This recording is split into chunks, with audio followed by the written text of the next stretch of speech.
చూసుకున్నట్లయితే 5,350 కోట్లతో 49 పట్టణ స్థానిక సంస్థలకు తాగునీరు అందించేందుకు కొత్తగా కార్యాచరణ అయితే శ్రీకారం చుట్టడం జరిగింది.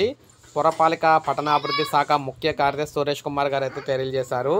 రాష్ట్ర వ్యాప్తంగా 5,350 కోట్లతో 50 పట్టణ స్థానిక సంస్థలకు తాగునీరు అందించనున్నట్లు పురపాలిక పట్టణాభివృద్ధి ముఖ్య కార్యదర్శి సురేష్ కుమార్ గారు తెలిపారు.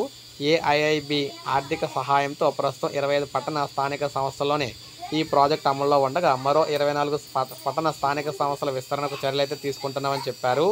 ఇందులో 4 అమృత్ 2.0 కింద పనులు అయితే చేపడుతున్నట్లు వివరించారు. మిగతా 20 కూడా పట్టణ స్థానిక సంస్థలు ఏఐబి, నేషనల్ హౌసింగ్ బ్యాంకు రాష్ట్ర ప్రభుత్వ సహకారంతో ముందుకు వెళ్తున్నట్లు చెప్పారు. ఇందులో రాష్ట్ర ప్రభుత్వం వాటా 1,500 కోట్లు అయితే ఉందని చెప్పడం జరిగింది. ఈ రోజుల్లో ముఖ్యంగా చూసుకుంటే మంచినీరు, త్రాగునీరు, మంచినీరు అనమాట. ఆ త్రాగునీరు లేక చాలా ఇబ్బందులు పడుతున్నారు పట్టణవాసులు అందరూ కూడా. అందువల్ల మళ్ళీ కొత్తగా 25 పెద్ద పట్టణాల్లో మనకి మంచినీళ్ళకి సంబంధించి కొత్త కార్యక్రమం కోసం 5,000 కోట్లు కేటాయించడం జరిగింది. సో ఇది మనకి ఒక మంచి న్యూస్ అని చెప్పుకోవచ్చు ఏపీ ప్రజలకు. సో ఇది మనకు అప్డేట్. ఒక లైక్ చేయండి, సబ్స్క్రైబ్ చేసుకోండి, మన ఛానల్ సబ్స్క్రైబ్ చేసుకోండి.